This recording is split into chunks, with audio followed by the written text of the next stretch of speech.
What's up, nerds? It's your boy, the OGGM. It's about 2 o'clock in the afternoon. It's the 19th day of January 2022. It's 61 degrees, and the sun is starting to come out. We have another list from CBR. As I said at the end of the last list, we were going to do these lists and poke as many holes at them as we can. This list, again, of course, comes to us courtesy of BarronGrock, who found it first. And I, of course, am stealing the idea from him. So, yeah. This is one of the most subjective. Well, the lists are subjective. This one is, of course, extremely subjective because it's top 5 games you should play and top 5 games you shouldn't play. And that's, of course, completely objective because my games I think you should play might be completely different than BarronGrock's games, which is completely different than, Mike Poundsmith, blah, blah, blah.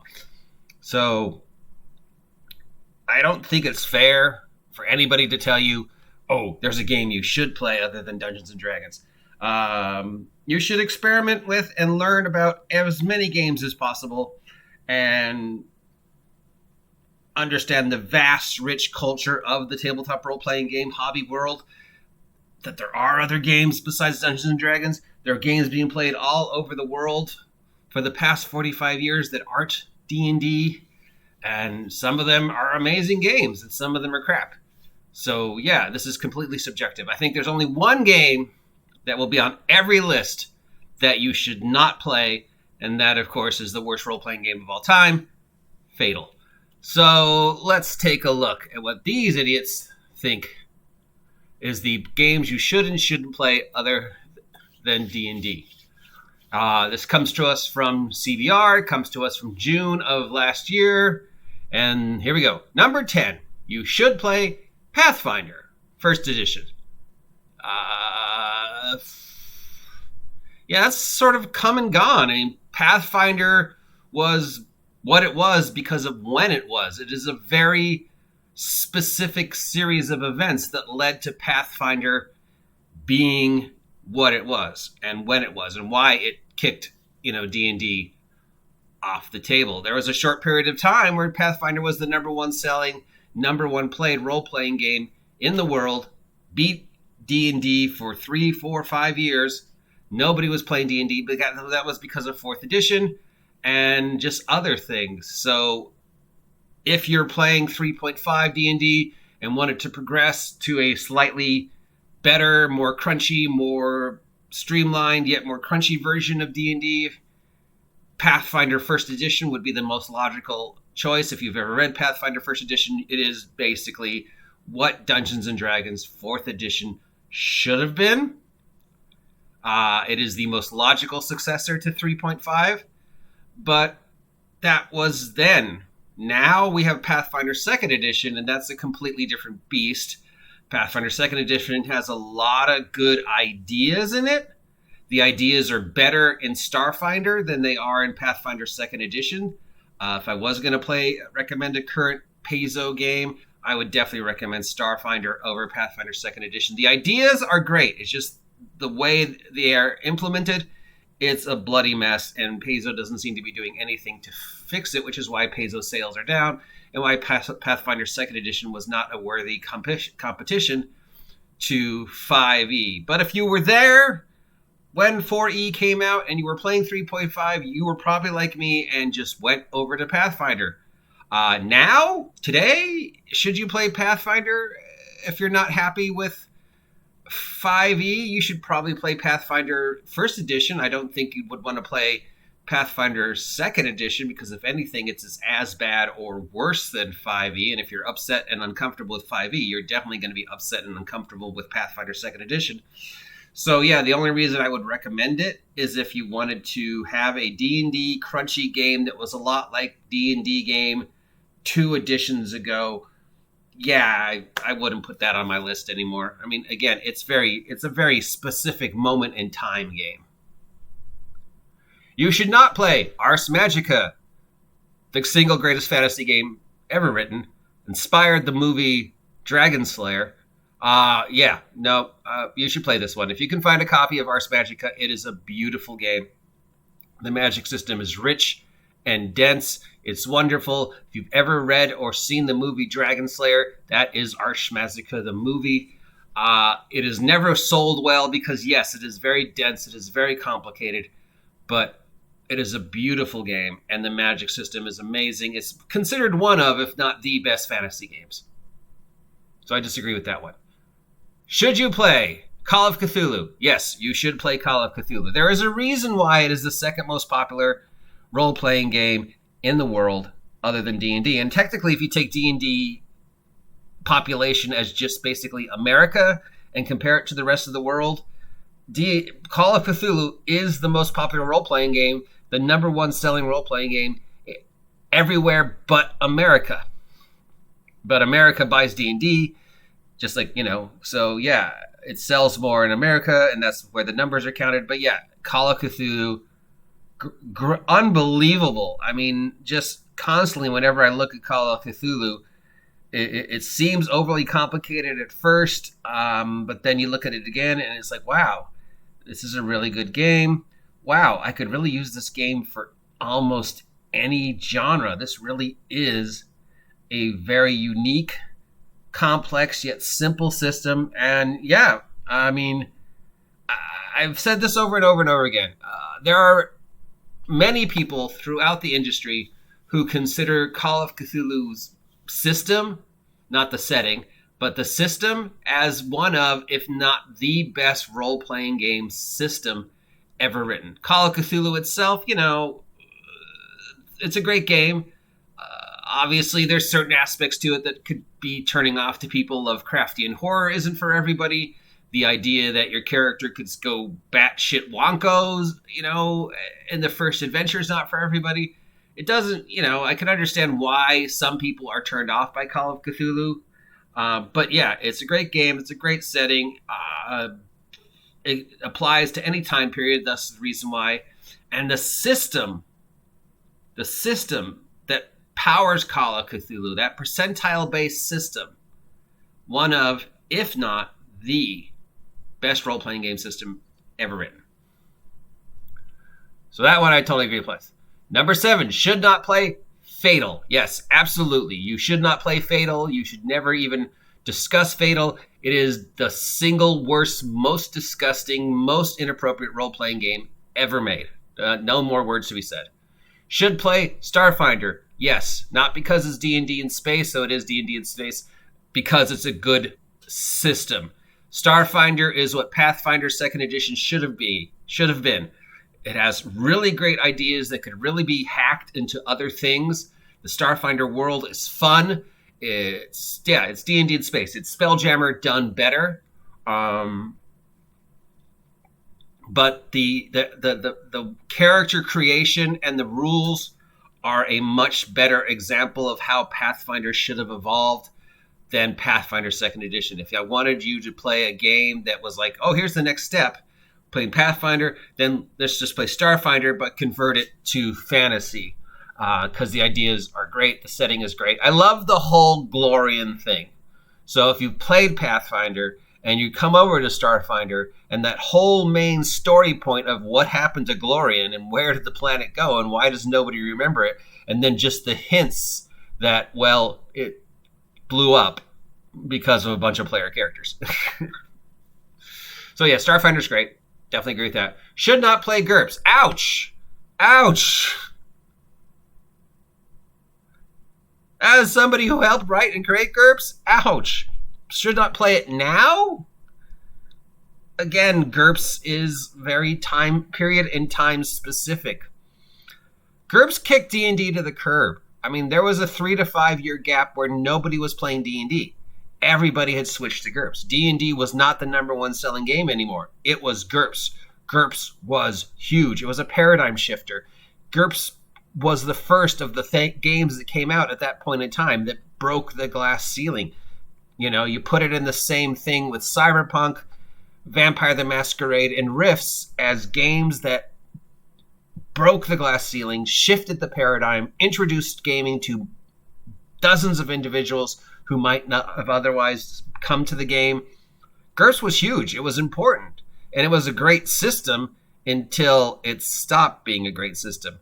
Now, GURPS 4th edition, from what I understand, is better than 3rd, but it's still not as good as 1st. And it somehow lost its way, which is probably why they're repackaging it as the whatever they call it, Dungeon Basic. So should you not play GURPS? Yeah, I mean, again, very specific point in time. GURPS was GURPS because of when GURPS came out. If GURPS came out now, it'd just be compared to Mutants and Masterminds and Hero and other point-based systems. And you look at it and go, Savage Worlds does this better. Powered by the Apocalypse does this better. So yeah, as much as it hurts, GURPS 2022, no, don't play it. There are better games that do the same thing. GURPS 1984, when it came out, 85, yes, if you were there, you were playing GURPS. But again, GURPS is specific to a specific point in time. Should play Shadowrun, a mixture of sci-fi and fantasy. No, Shadowrun's awful. The idea is great. The world is great. Cyberpunk with magic. The system has always been problematic. That's why they're on the 8th version of the game, and it's still not selling because it's just not a great system. Great story, great setting, great ideas. You've got everything you would want. It's Rifts, but more close to home. And yeah, but should you play Shadowrun? No, because I think it's an awful system. But of course, people are going to disagree with me. But yeah. Should not play Phoenix Command, a hyper-realistic combat campaign. Oh yeah, I remember this one. Yeah, very complicated game. Very rules-heavy, combat-heavy, hyper-realistic. I agree. You probably could skip this one. Should play Mutants and Masterminds, the ideal superhero power fantasy.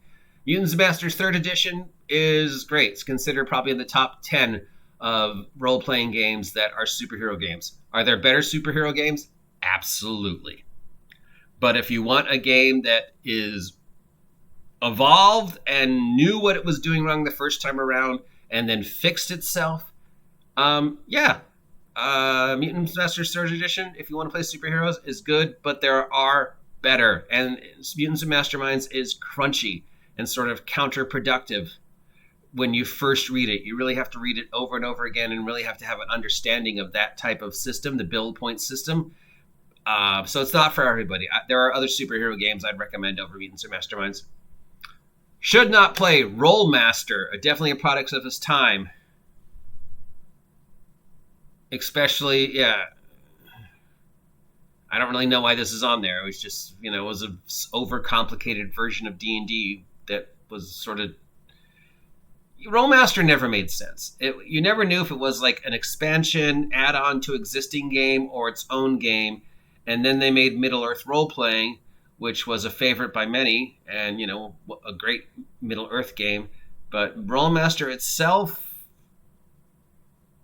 Well, again, this list makes no sense because it's addressing games that came out years ago and aren't any relevant to 2022. Why would I tell somebody in 2022 you should not play Rollmaster, a game that hasn't been in print in like 15 years by a company who I don't even think exists anymore?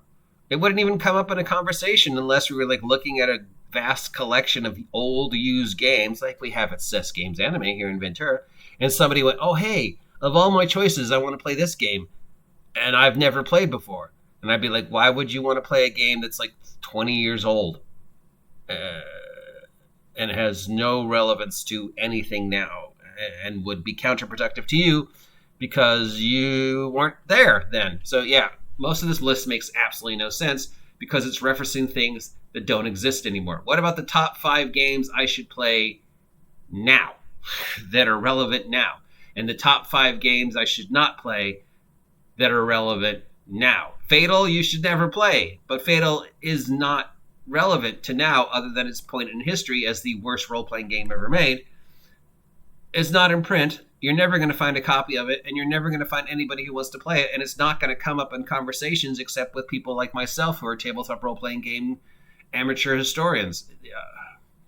Of this list, half these games aren't even in print anymore. I mean, Pathfinder 1st edition, Not in print, because there's a Pathfinder 2nd edition. Of the two, play Pathfinder 1st edition. But again, it's a game that was important 10 years ago. It's not important now. Ars Magica, if you could find a copy, but it's not in print. I think only now the Ars Magica company is beginning to start re-releasing stuff for Ars Magica again. And it's a great system, but it's a great system that came out 20, 30 years ago. It's not relevant to today. Call of Cthulhu, yes, always. Any point in time, whether you were around 20 years ago or you just want to start playing today, Call of Cthulhu should be one of those things that are on your shelf. Starfinder, yes, it's in print. It's probably the best thing Paizo's done. I love it. Play it if you can find it. Gurps, inappropriate to be on the list. It's not relevant. You're talking about a game that was relevant in the 80s, but now if Gurps came out now, it would just be considered a poor man's Savage World or a poor man's Powered by the Apocalypse. Besides, the best thing Gurps has going for it are the setting books, not the actual system. And I helped write it. Shadowrun. There are games that do the same thing better. Shadowrun's on its 8th version, 9th version. There's a reason why it's on its 9th version, because it's awful. And if somebody came to me and said, I wanted to do Cyberpunk with elves and magic, there are other games I'd point them to first. Phoenix Command, not relevant. It's been out of print for years. Mutants and Masterminds, yes, if you're looking for a superhero role-playing game and you've already played other superhero role-playing games and you're looking for something a little bit more like Champions, but not, I'd point you to Mutants and Masterminds 3rd edition, definitely. But I'd also say there's other superhero games that are out now that are better. Rollmaster, completely inappropriate because it's not in print and it has no bearing on today's market. So this list is pretty much utterly pointless. Now, if I was going to go, top 10 games I think you should play in 2022, obviously my list would be completely different because there's games that I absolutely love and think you should play and are important to today in the gaming industry. But somebody else might go, no, that list is dumb. And as for games you shouldn't play, I'm sure there's going to be plenty of people say, you shouldn't play 5e. And I would be like, I don't care, play 5e. Don't play 5e. It doesn't matter if it's fun. Just, don't be a jerk about it. The only game I should say that is on the list that you should never play is Fatal. But it wouldn't come up because it doesn't exist anymore. I don't think you can find a copy anywhere. So again, pointless. But yeah, Call of Cthulhu. If there's one game on that list that I would be like, definitely play Call of Cthulhu. It's the best role-playing game in the world. Suck it! Anyways, that's it for another pointless list from CBR. If you appreciate this and want to see more of these lists, let me know. If you never want to see me do this ever again, let me know. If you haven't subscribed yet, please subscribe. Help me hit 1,000 subs. Thank you, BarronGrock, for pointing this out to me. There'll be a link to BarronGrock's channel down below, and there'll be a link to this list down below because apparently I made a mistake the last time and didn't include one. And if somebody points out my mistakes, I will go back and fix them. Till next time, if any of these sound like something you want to play or purchase, head on down to your friendly local game store, which is Cess Games and Anime here in Ventura, and have them try and find a copy for you. Now, get off my lawn and go outside because the sun's come out. And I need to go buy cucumbers because I have no vegetables.